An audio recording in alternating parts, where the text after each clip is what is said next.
A missing man surfaces in a Texas swamp. Strapped to his chest is a chilling record of his final minutes. Texas Rangers hope it will help unravel a case of double homicide. Police have a suspect in a cold-blooded killing, just not the technology to match him to the crime. Will science catch up to the killer before he slips away for good? When a body appears on the side of a Texas interstate, detectives hit the road to stop a homicidal trucker in his tracks. In Texas, there's plenty of room to hide. But killers in the Lone Star State, be warned. Even the swiftest of criminals can't escape the long arm of the Texas Rangers.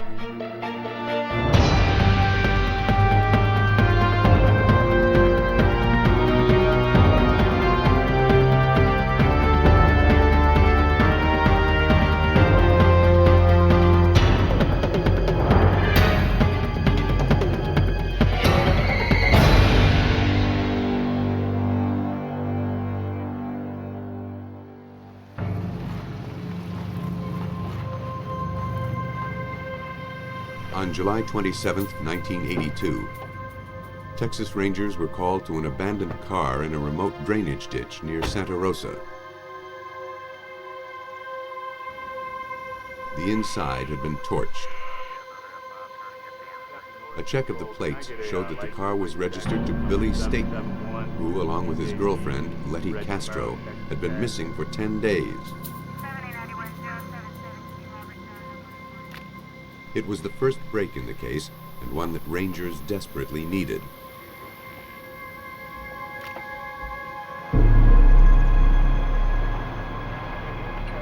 Once the car was pulled from the swamp, investigators noticed something even more suspicious. A rock had been set on the accelerator. It appeared that a deliberate attempt had been made to get rid of the car and conceal a crime. But the fire and days of exposure to the elements had erased all fingerprints and ruined any chance of linking the crime to a suspect. The rock was the only clue authorities had to lead them to the missing couple. Not near. But if the condition of the car was any indication, things didn't look good for Billy Staton and Lydia Castro. Texas Ranger Bruce Castile feared the worst. Well, after finding the vehicle, we started an extensive search with numerous individuals searching canals, brushy areas in an attempt to find Lydia Castro and Billy Staton. We felt like at that time that they had been murdered. Rangers combed the area for the bodies, certain that they couldn't be too far from the scorched car. They trudged through miles of dense brush along the drainage ditch for any sign of the couple. After 4 days of searching, they still had found nothing. But the Rangers weren't discouraged. They'd built a reputation on their ability to solve extremely difficult cases.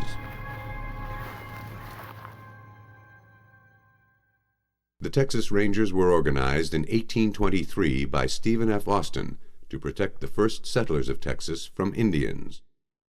50 years later, in the rowdy days of the Wild West, the Rangers earned their name as tough lawmen by tracking down bandits, bank robbers, horse thieves, and cattle rustlers.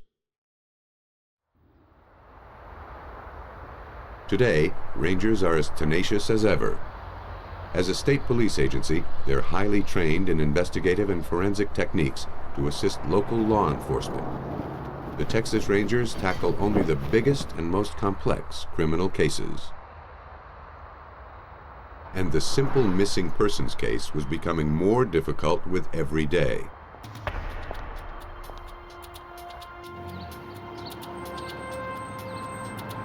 Rangers questioned Lydia Castro's brother, who told authorities that he last saw the couple on July 16th, when he stopped by the trailer she shared with Billy Staton. That was the same day they left to pick up Staton's 9-year-old daughter at his ex-wife's house.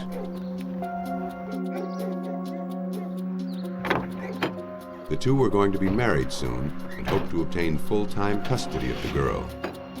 But their dreams disappeared just as quickly as they did. The Rangers also learned from Letty Castro's brother of the Statons' ugly custody battle. Billy Staton retained rights to keep his daughter every other weekend. His ex-wife Sherry didn't like to comply. Pickups were an especially distressing time. On checking up on Staton's ex-wife, Rangers learned that Sherry and her new husband, Paul Wolf, had moved the day after Billy Staton and Letty Castro disappeared. Probably within about 4 or 5 days, would be my guess. When Rangers caught up with him, they claimed that Staton never showed up to pick up his daughter. You bet. Just keep you posted, George. Good to see y'all. Take care. You bet. The Rangers obtained a warrant to search the home that Paul and Sherry had vacated. A damp spot on the carpet encouraged detectives to probe a little further. What they found was puzzling. A small area on the back side of the carpet had been painted over. It seemed like a deliberate attempt had been made to cover something up.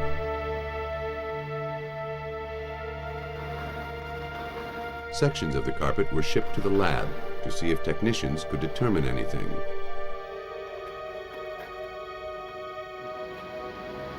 Agents tested the carpet. So they wouldn't destroy potential evidence, they removed some of the residue with a cotton swab. A chemical that changes color in the presence of blood was then added to the swab. The test was positive. The blood was human. Because of the limits of technology in 1982 and the contamination by the paint, they could not determine whose blood it was. But they discovered that the carpet contained a lot of it, and someone had gone to a lot of trouble to hide it. Upon closer examination at the house, investigators discovered tiny spatters of blood on the walls and curtains. They collected samples to send to the lab. If the bodies were ever found, the blood types could be compared. Something had definitely happened in the house. But the most interesting piece of evidence was found outside the home. It wasn't so much evidence as the absence of evidence, but it was rock solid.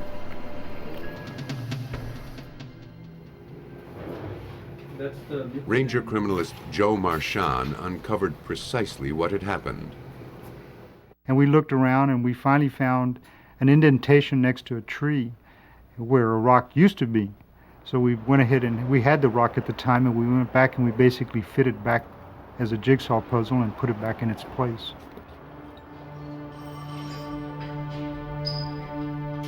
Putting these pieces together, the Rangers turned to Paul Wolf, the husband of Billy Staton's ex-wife. This time, he changed his story. Paul now admitted that Billy and Letty Castro had arrived to pick up Billy's daughter. He told Rangers that Sherry and the girl weren't home when Billy arrived.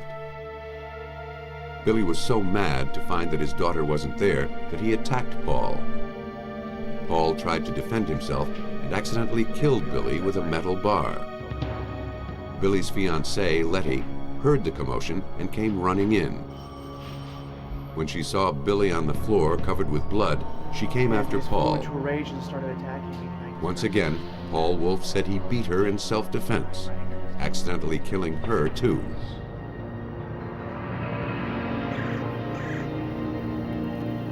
Shocked and scared by what he'd done, Paul asked a buddy, Glenn Henderson, to help him dump the bodies in a drainage ditch.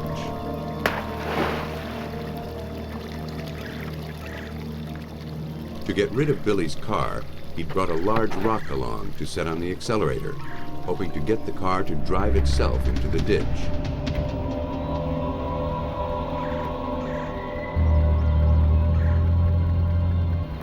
it hadn't worked the way he'd planned, so he returned the next day and burned it. Paul Wolf admitted that he had lied the first time because he was confused and wasn't sure the Rangers would buy his story. Wolf then directed investigators to the bodies. Letty Castro's body was found floating in a drainage ditch 12 miles from where the car was located. Her skull showed the damage Paul Wolf described. But Rangers also saw that she'd been shot in the head. It didn't match Wolf's confession. Clearly, he was lying. About 10 miles away, Billy Staton's body was found, partially submerged in a steep canal. His head was crushed. When the body was dragged out, the detectives made a peculiar discovery. Under his shirt, strapped around his waist, was a mini tape recorder. It was in bad shape from the water, but the cassette inside was still intact. It was a puzzling find. Rangers couldn't explain why Billy wore a tape recorder to his ex-wife's house, but they knew there was the possibility that Billy Staton had recorded his own murder. The Texas Rangers believed that the clue that would seal their case was taped to Billy Staton's body. The tape recorder found on the victim was treated with tremendous care. Days of water and mud had ruined most of the mechanism. But crime scene analyst Joe Marchand was hopeful about salvaging the cassette. The most fascinating piece of evidence that we found was the tape recorder that was strapped to Billy Staton's stomach. We pulled the tape out. We called the FBI laboratory and asked them, what are we supposed to do? And they said, has it been submerged in water? Partially. They said, good, put it back in water and send it to us in a container. And it's better to be in water than letting the tape dry out. After 10 long days, the tape was returned to the Texas Rangers. The FBI had done their best to save whatever had been recorded, but it was still uncertain whether it contained anything vital to the case.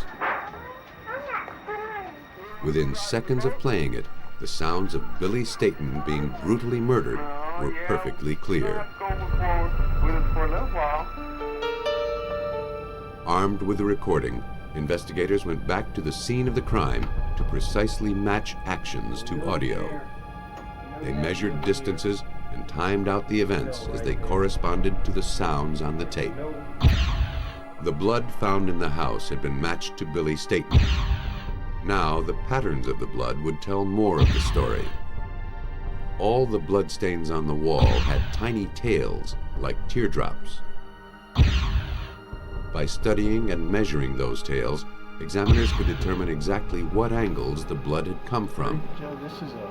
Combined with the audio tape, they could then piece together where Billy was in the room at the time he was beaten. Now, I want you to go ahead and pass it on to Roll.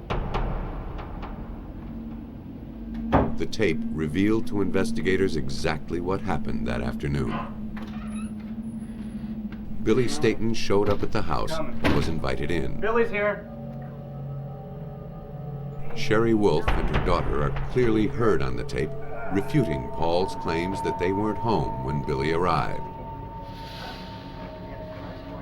Detectives learned that soon after Billy's arrival, Wolf took out the trash. But the trash was just an excuse to get outside. He really just wanted to see if Billy had brought Letty with him, and he needed to grab the crowbar he'd hidden earlier. From the way the blood had spattered on the walls, and by listening carefully to the tape, it was obvious to Rangers that Billy Staton had no idea what was about to happen. He was seated, waiting patiently, when Paul Wolf struck. Wolf's accomplice, Glenn Henderson, had been hiding in another room. Once their victim was slumped on the floor, the two went out to murder Letty, who was waiting in the car. Without a doubt, Paul Wolf's self-defense plea was a lie. These were cold-blooded attacks on unsuspecting people. While the tape continued to roll, the killers carried Billy out to his car and put him in the trunk. They knew they'd need to get rid of the car, as well as the bodies, and they took the rock with them. The fact that the murder weapons were planted and an accomplice was on hand helped to prove that these weren't spur-of-the-moment murders. They were planned in advance.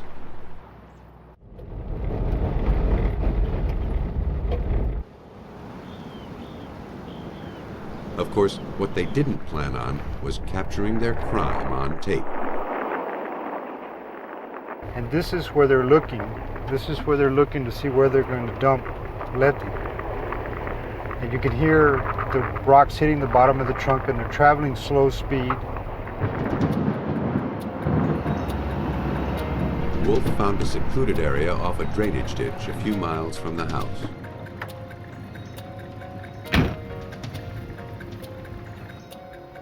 Glenn Henderson followed in his truck. The site was far off the road, and the grass was high enough to conceal a dead body. But something was wrong. Letty Castro was still alive. The killers, however, were prepared for such a hitch. On the tape, you hear a single gunshot. Then you hear some yelling, which is inaudible. Then you hear the car door close in the vehicle and take off, and approximately 30 seconds later the tape runs out. For some reason, they decided not to dump both bodies at the same spot. They left their next victim 9 miles down the road. The car was disposed of just as Wolf had described. The hard work was over.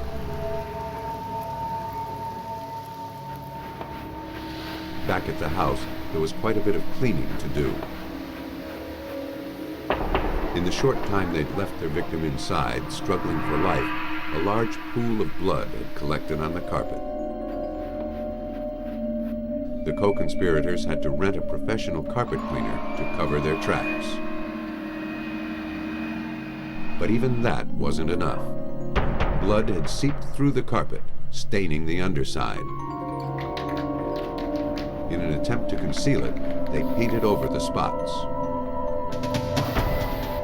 To put the crime behind them, the Wolfs went so far as to move out of the house the day after the murders.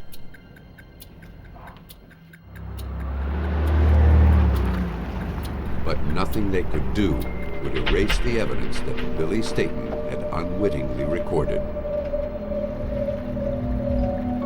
Rangers discovered that Billy had worn the recorder on his lawyer's advice. He'd wanted to capture the appalling confrontation and Sherry's malicious behavior, hoping it could help him obtain custody of his daughter. Instead, he recorded his own murder.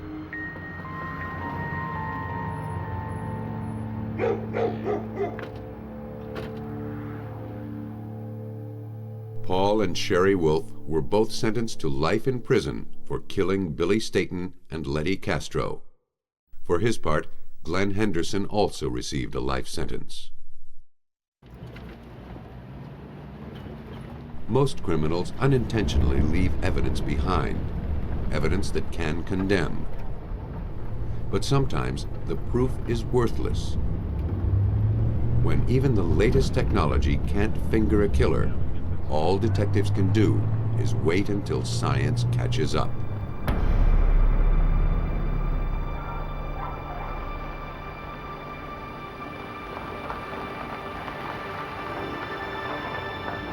It was the morning of January 22nd, 1988, when Texas Rangers were summoned to a secluded farmhouse in Burleson County.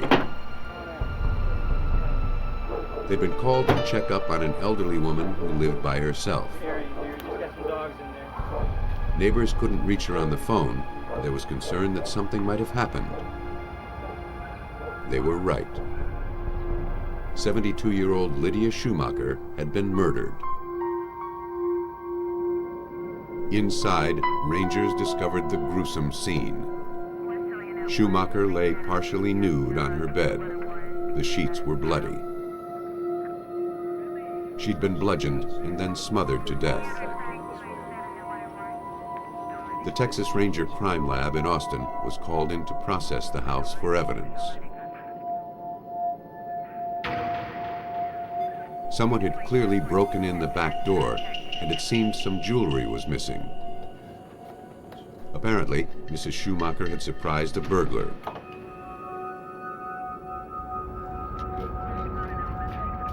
There were no fingerprints to be collected, and the weapon used to beat her couldn't be found.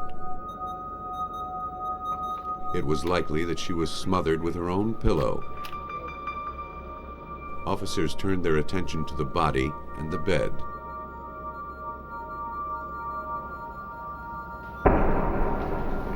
Serologist Donna Stanley, an expert in biological evidence, examined the crime scene and found signs that the victim had been raped. So what we then did was we began to unravel the bed sheet by sheet. And from doing that, we covered any hair that we saw on the sheets and the bedspread. That was where it became apparent at that moment that we might have been dealing with more than just with a homicide, that we might have had a sexual assault involved.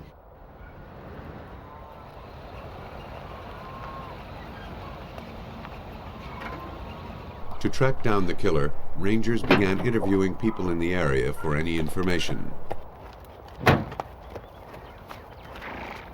Within a week, rangers had questioned all of Schumacher's friends and neighbors. No one could understand who could rape and murder such a sweet old woman. But eventually, 3 names came up of men who, for one reason or another, were considered suspicious by their neighbors.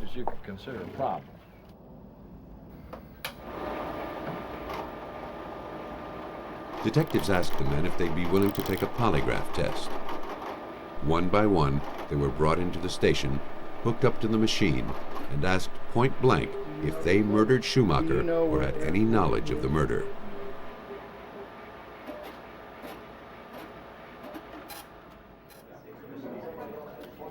Texas Ranger Bob Cannell was in charge of the case.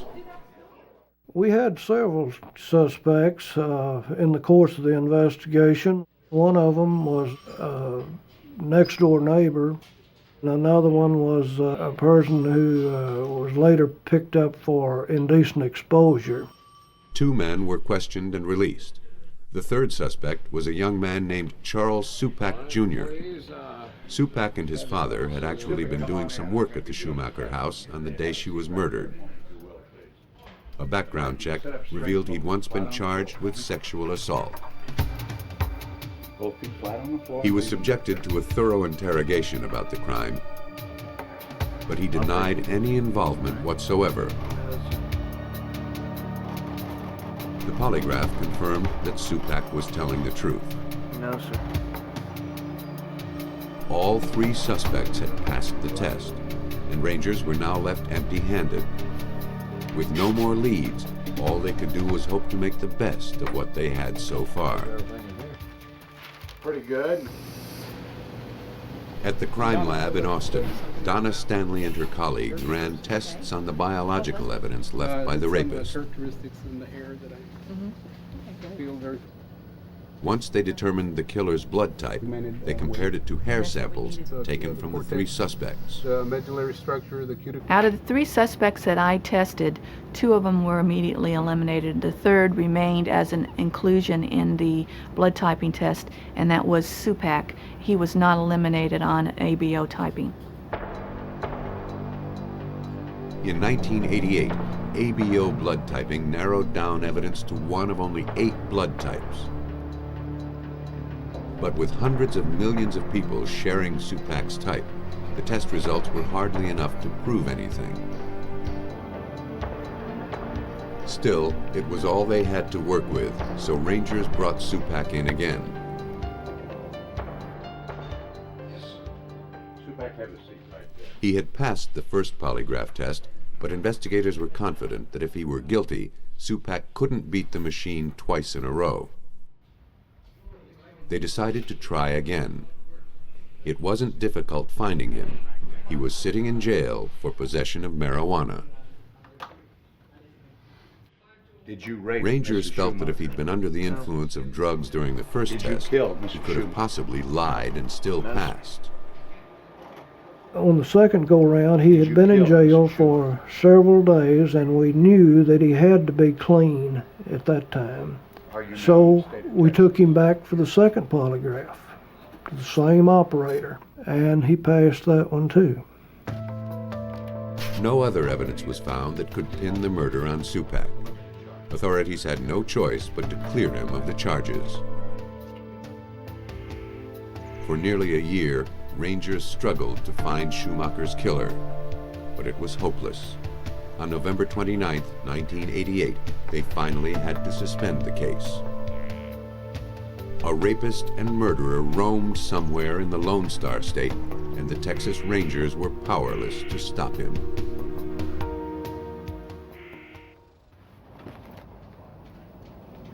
It had been 3 years since Lydia Schumacher was brutally raped and murdered. The only suspect was cleared of all responsibility, and the case sat on the shelf collecting dust. But by 1991, science had advanced enough to warrant another look at the case. Serologist Donna Stanley from the Texas Ranger Crime Lab felt that the new technologies held promise. We still had a little bit of evidence left, kind of hanging on to it, hoping that as a new technology came along, we might then be able to apply this evidence to that new technology and gain, yet again, some more information. I need to pull that file for some new The first comparisons made between suspect Charles Supak's hair and body fluids found at the crime scene had been inconclusive. Forensic examiners had done all they could do. But since the initial investigation, a revolutionary new method for analyzing DNA had been developed. Called PCR, it enables scientists to get DNA from tiny samples like a single strand of hair or a speck of blood, something they could never do before.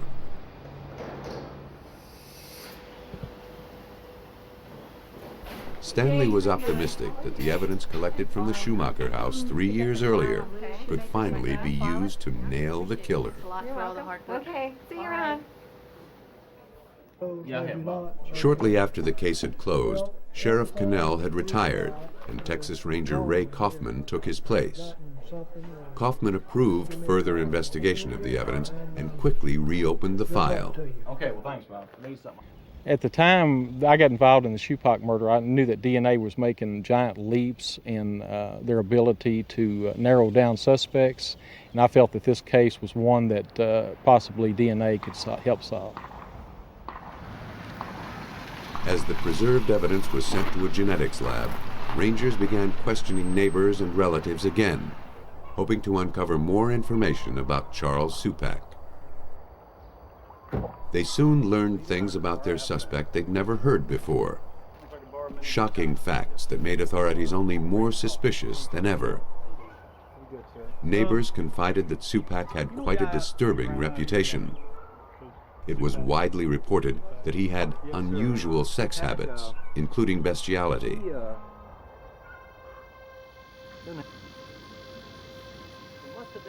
But the most helpful information came from a man who recalled a strange and frightening night with Charles Supak.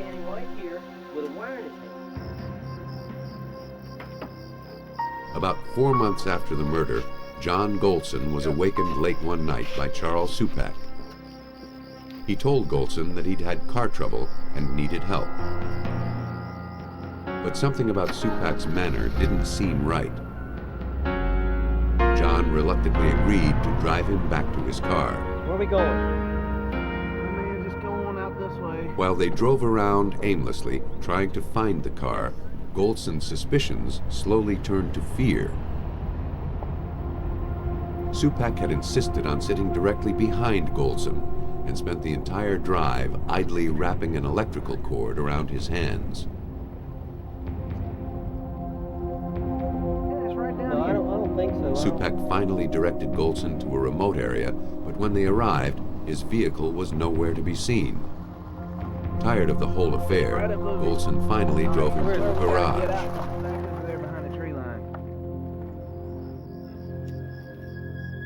When Golson got home, he still felt uneasy. He and his wife inspected the grounds and found that their phone lines had been cut.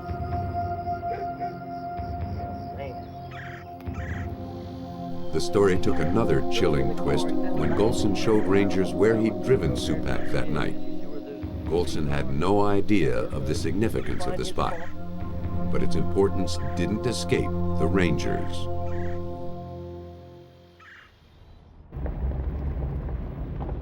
Golson's trip with Supak led rangers to believe that their old suspect knew more about the Schumacher murder than he'd admitted.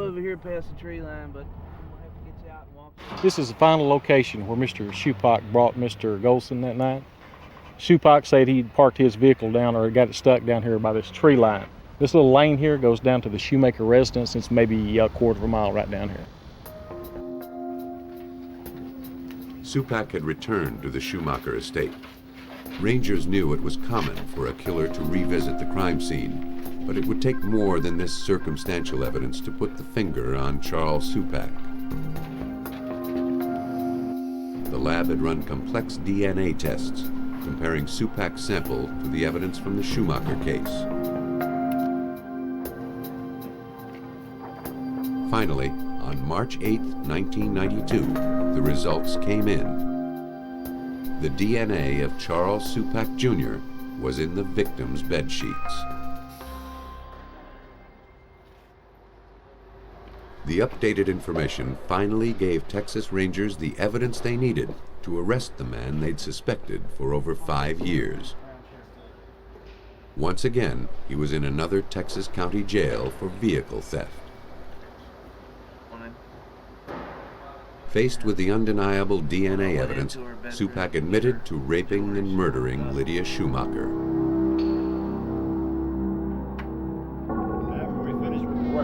In his confession, Supak told Rangers that on January 20th, 1988, he and his father had finished some work they'd been doing around Mrs. Schumacher's house and were ready to call it a day. They'd spent nearly a week on the property, and Charles had been inside the house enough to know that Mrs. Schumacher owned some gold jewelry. He figured there had to be more valuables somewhere in the house.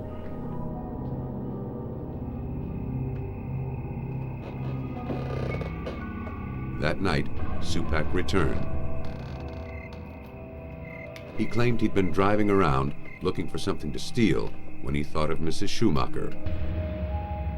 Her house was terribly secluded, and she was elderly and defenseless.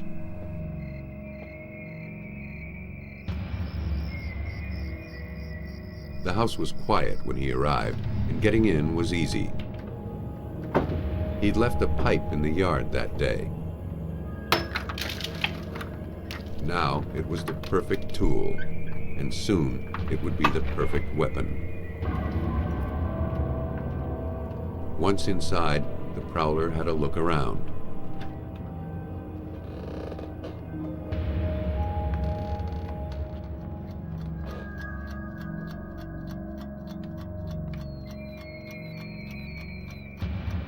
He snuck into her bedroom and began rifling through her things when she awoke. Supak reacted by beating her in the head with the pipe. Before he left, he raped her and suffocated her with a pillow.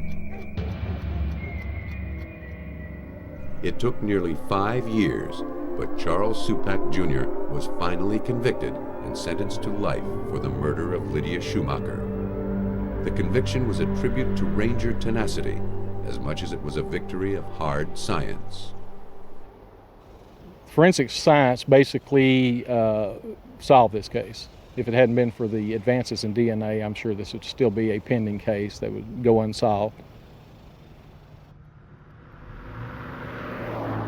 It's easier to catch a killer, even years after his crime, if he stays put.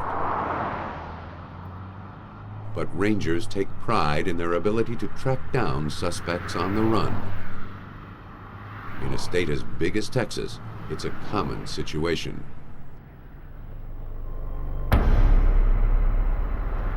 There's usually not much to see on Interstate 35 between Dallas and Oklahoma. But on August 8, 1994, that changed. A Cooke County police officer spotted a body on the roadside near the Oklahoma state line.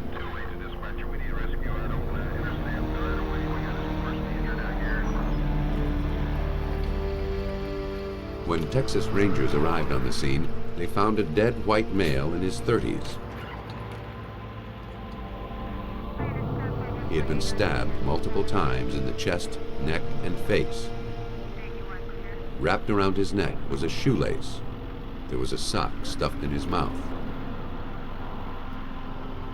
Judging from the condition of his body, it looked like he had been thrown from a moving vehicle.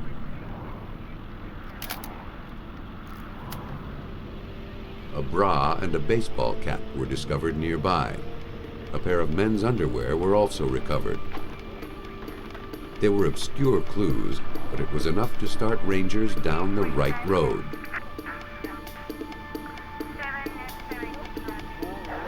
Officers searched the body, but found no wallet or ID. The murder victim was transported to the lab, where fingerprints were taken for identification.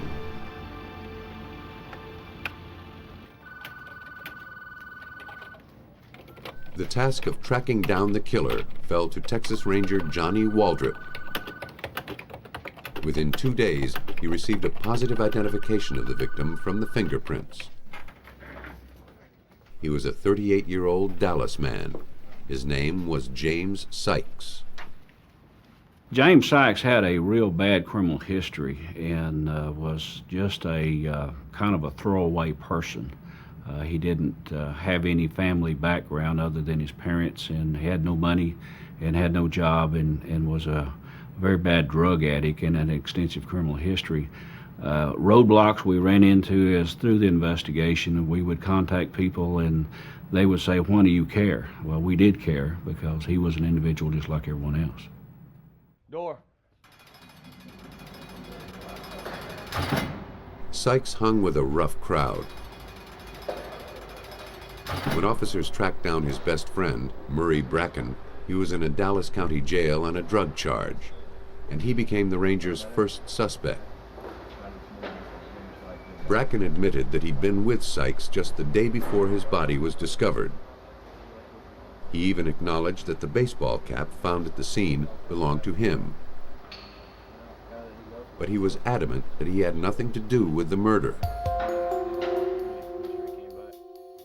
Bracken recounted that he and Sykes were partying at a motel when they met a truck driver and his girlfriend.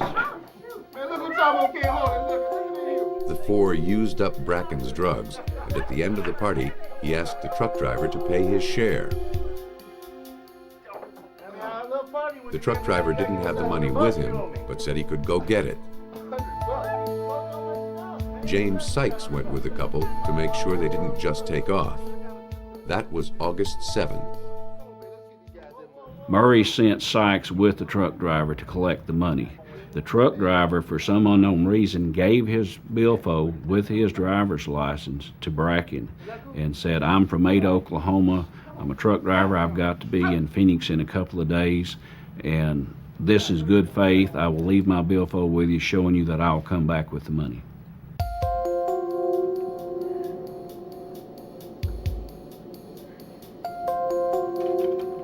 They never returned.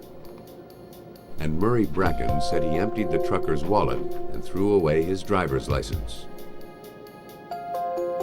Unfortunately, that was the one piece of evidence that would have supported his story and provided a solid lead for Rangers.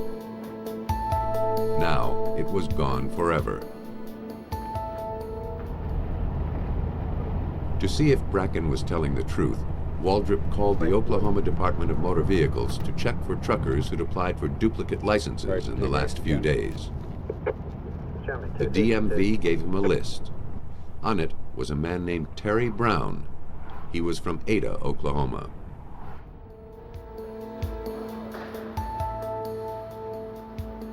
Police records revealed that Brown had been stopped on a traffic violation shortly before the murder. At the time, he was driving a truck registered to a freight company in Carrollton, Texas. He finished his job and returned the truck to the company. But shortly afterwards, someone stole it off the lot. Brown was arrested for driving the stolen rig 2 days later, but was released on bond. Dallas police sent Waldrop his mugshot.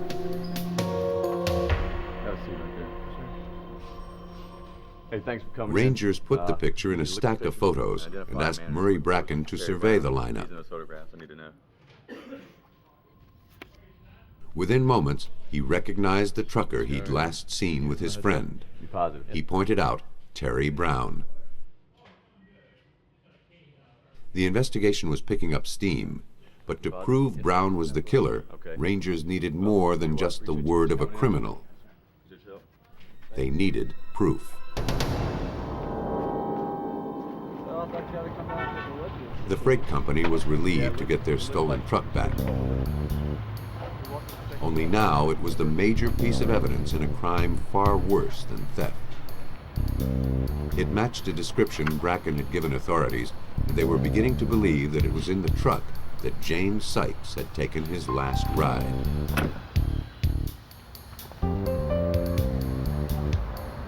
The Dallas Police Crime Lab was called in to search the vehicle for any signs that the victim had been inside.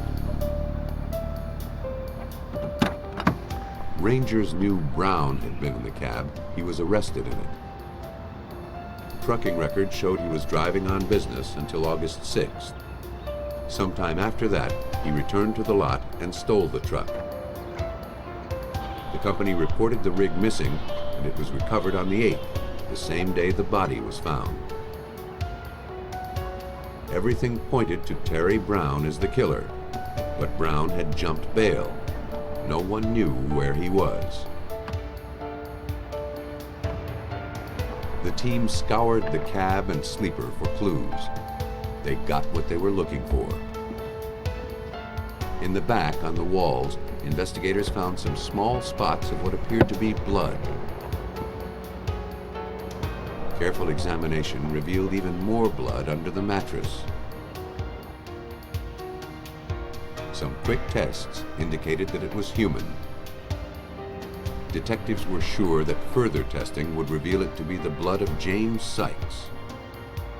The evidence was bagged and sent to the lab for DNA testing.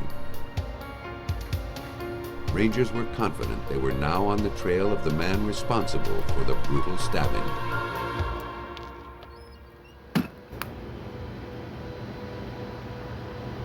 At the lab, criminalist Wilson Young used DNA testing to compare the blood to that of the victim. But what he found shocked Rangers and presented a major roadblock to the investigation. We did a type on it, we did a DNA type on it, and found that actually from that rig that we investigated at that particular time, the blood didn't match the victim that we were looking for. We had some blood here, but didn't match the person we were supposed to match. They'd found blood in the truck, but it wasn't the blood they'd expected to find. Apparently, someone else might possibly have been murdered there. Then Ranger Waldrop received news that only complicated issues further. Another female was found, and she had a ligature around her neck and a sock in her mouth. And of course, we found Sykes with a ligature string around his neck, a sock in his mouth. So my initial gut reaction was that Murray Bracken was telling the truth, and that we probably have a serial killer out there driving a truck. The case had taken an unexpected turn. At least 2 people were dead, and a serial killer was loose on the interstates of America.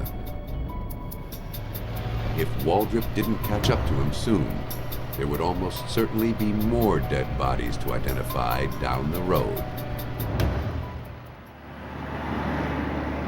The Texas murders didn't stop. On November 7th, Ranger Waldrop received a call from police in Richardson, Texas, a town just north of Dallas.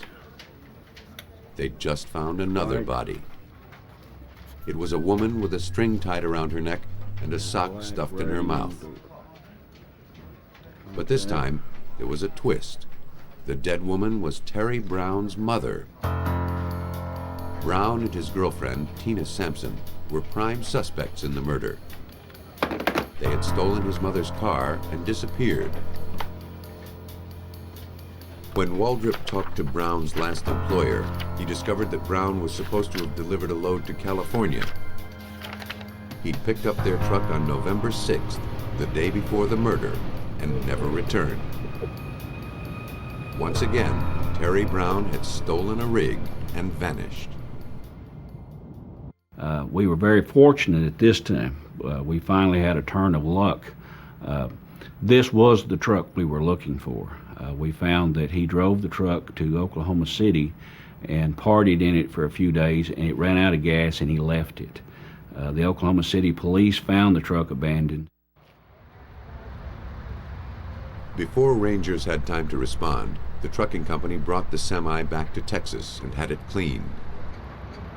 The crime lab was sent to search for any possible clues that might have survived the cleaning. Fortunately, the company hadn't wiped away all the evidence. Stains in the sleeper under the mattress were found that were most likely caused by blood. Judging by the size of the stains, it appeared that a lot of blood had seeped through the mattress onto the platform. But this was clearly a brand new mattress. The company had thrown out the old one, and with it some evidence vital to the murder case. Through a stroke of luck, the trash hadn't been collected yet, and among the trash was an old, stained mattress. The large stains looked like blood and matched the stains in the truck. But detectives were concerned that days of exposure had taken its toll on the evidence. Everything was shipped to a lab in Austin for detailed analysis. At the lab, DNA was extracted from the evidence. The strands were chemically cut into smaller pieces. This allowed for an extremely precise comparison between the blood found in the truck and the sample from James Sykes. I'm gonna need the light out. By comparing the DNA fragments, technicians confirmed that the blood could match only one person in the entire world: James Sykes. We were certain that the victim's blood was in the truck. In fact, I mean, when you look at the numbers, 1 in 5.5 billion, that pretty much indicates that that particular person was the only one that could leave the blood behind in the truck. Terry Brown and Tina Sampson were found the next day. Dallas police caught up with the couple in his mother's stolen car, headed east. We'll find that out in the court of law. They were split up and interrogated separately. She's telling the truth right now. Once the evidence was presented before them, investigators were finally told the true story of what happened to James Sykes. He was trying to rape Tina. She had him by knife point. To make sure they paid what they owed, Sykes had gone with them to collect the money. Brown drove to a truck stop and told Sykes to wait in the truck while he went to get the cash. But Sykes grew impatient and decided to collect his money another way. According to the killers, he climbed in the back and demanded sex from Tina Sampson. She panicked and pulled a knife to defend herself. When Brown returned and saw the two arguing, he assumed Sykes was trying to rape his girlfriend. In a fit of anger, he grabbed the knife and stabbed Sykes. Sampson said she was so upset, she took the knife and stabbed him some more. Brown wrapped a ligature around his victim's neck and stuffed a sock in his mouth. Sampson said they left his body in the back for a while until they were ready to dispose of him. And she told us about how they had driven around a couple of days later, had partied some more, done some more drugs while he was in the sleeper of the truck, and that they later decided to go to Oklahoma City. And along the route, she didn't know where they were, but they'd pulled up on the side of the interstate, and that Terry had got in the sleeper and just with his feet had pushed the body out the side door on the long side of the interstate, and then they went to Oklahoma City. Though investigators couldn't get a conviction for the other two murders, Tina Sampson got 20 years for conspiracy to murder, and Terry Brown got life in prison for the death of James Sykes. The determination of the Texas Rangers paid off. Well, this case, I think, epitomizes the Rangers that we have done for so many years. There's a very old Ranger saying that a man in the wrong cannot stand up against a man in the right that keeps on coming. And that's what we did in this case. We kept on coming. The Rangers made their reputation over 100 years ago by stubbornly chasing criminals through all sorts of terrain, using any weapon available. And they're still at it, armed with the power of forensic science. Killers may continue to run from the law, but with technology as their sidekick, the Texas Rangers will never stop their relentless pursuit.